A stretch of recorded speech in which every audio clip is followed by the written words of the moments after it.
So the World Health Organization has just raised the phase level on the swine influenza from phase 4 to phase 5. And that's a very significant change, such that many of those who have expertise in pandemics now think that a pandemic of this virus is very likely.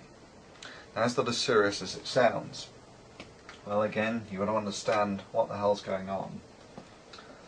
So again, we're going to start out, as last time, in that all of these viruses essentially start off in animals. I'm going to represent the genome of this virus as this little squiggle.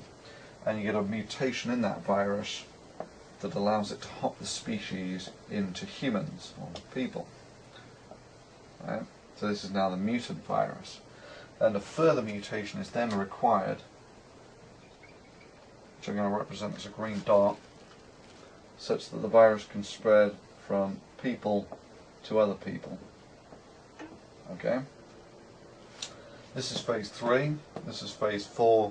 Phase 5 is when it's doing that, but in multiple countries. And the significance of that is that means that the virus is beyond containment at this point. Right? What the World Health Organization likes to do is get in here early, and if it can, it slaughters all the livestock that have the virus and incinerates them, destroys the virus. That means there is no prospect for phase 4 or phase 5. You know, it eliminates the possibility of a pandemic virus.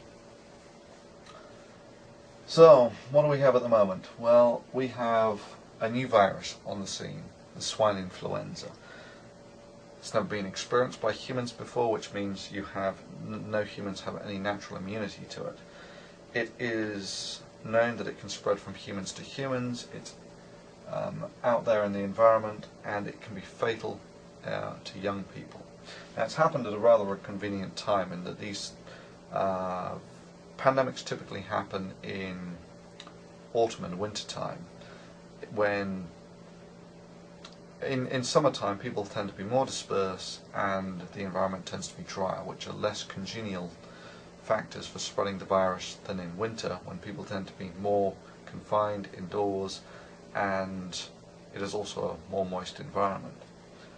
So it may well be that this thing remains dormant, but once the genome is out there in the environment, these viral genomes tend to be fairly tenacious things in that they can be frozen, they can become resident and passive in other animal populations, such that it is almost certain that this will actually spread through the human population at some point. Now, whether it does that in a form that is fatal in a significant fraction of the time, no one knows. It may just be that it spreads through as just another passive influenza. However, that's a very dangerous roll of the dice. And there are those, most notably Congressman Ron Paul, who was suggesting that, well, the anecdote that he tells is when he was a young congressman, there was another one of these swine flu panics, and he said they should do nothing, and they did something, and eventually nothing happened, and therefore it's okay to do nothing. And I couldn't disagree more strongly, in that, I mean, the whole thing is you've basically got to deconvolute risk and hazard. Risk is basically the chances of something going wrong. Hazard is what you have to deal with if it does go wrong. And here it's bloody obvious that if things do go wrong, you can get tens of millions of people dying. The last big influenza to sweep through the human population, the 1920 influenza, killed about 50 million people, 500,000 alone in the US.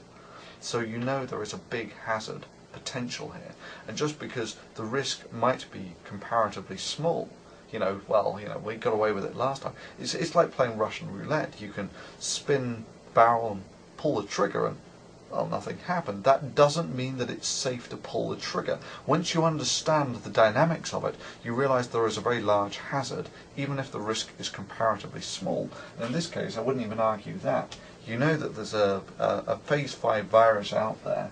You know that there is no natural immunity of people to it, and you know that it is fatal in a significant number of significant fraction of the time to young people. So what can you do about it? Well, you remember we had this plot of total deaths versus time, and you get these sort of curves like this. And if you get in there nice and early, you can actually significantly reduce the number of deaths that you get. Now there are various ways you can do this, following the World Health Organization hygiene protocols to minimize virus transfer, avoid lots of people, keep your hands clean, and so on. They're in the previous video. Other things that you can do is the government can do things like close down the schools, which again it reduces the mixing of the population and reduces the potential of the spread of the virus. And then you can do things like develop antivirals. Now we don't actually have a specific antiviral for this yet. It takes several months to develop, it takes several months to mass produce. But that's not an unrealistic timescale, given that it may well be that we don't get a pandemic till winter. But not only do you need those antivirals, you need them in the right. You need to be able to deliver them quickly and to the right place at the right time, and for that you need an infrastructure. And in America, that's mostly dealt with a department called the Center for Disease Control. And I'm going to draw a box of about the right size for the budget for the Center for Disease Control, which is about $7 billion. And that's drawn at about the right proportion that the rest of the board that you can see would be about $700 billion, which is about the cost of the US military. So yeah, the US military costs about 100 times as much as the Center for Disease Control. So immediately a fairly reasonable argument can be made for shaving a few percent off the military budget and, say, doubling the budget of the CDC for the infrastructure to distribute antivirus medication and to produce the stuff. But let's look at this in terms of the individual taxpayer. So there are about 300 million Americans. Right? So about 200 million of them are taxpayers, just for sake of argument, myself included. So that means that if each one of those gives $5 to the government, that brings in $1 billion of revenue, such that the $7 billion for the CDC costs your average US taxpayer $35 a year for the CDC. And that also means that your average US taxpayer pays about $3,500 for the US military. But you could also break this down into the costs per day. Right? So about 350 days in a year, convenient number in this case, which means that on average you pay about 10 cents per day for the CDC, and you pay about $10 per day for the US military. Now looked at like that, suggesting another 10 cents per taxpayer per day to actually double the budget of the CDC to give it to create the infrastructure for antiviral production and the infrastructure to develop to deliver it where and when it's needed seems like a reasonable investment. But how bad could this be? Well, you remember when I said there was the last one of these big pandemics in 1920. That killed about 500,000 Americans. So that's 500,000. Right? So that's just saying that this was about as last time. It could be significantly worse, could be significantly better. Right? But you have to put this into perspective with other numbers, such that 40,000 a year die on the roads every year in America, and that's deemed an acceptable compromise for the benefits that it brings. And to really put this into perspective, there were about 3,000 killed in 9/11, which means that the last big influenza outbreak killed approximately 1 to 200 times as many people in America as 9/11, and that's about the equivalent of a 9/11 in every big city.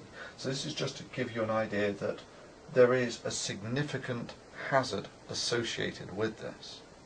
and that I would argue that shaving a few percent off the budget of the US military would do little to affect its operational effectiveness, whilst doubling, for that money you could double or triple the budget of the Centre for Disease Control, which I would argue would have a very significant effect on the ability of America to deal with a big potential pandemic.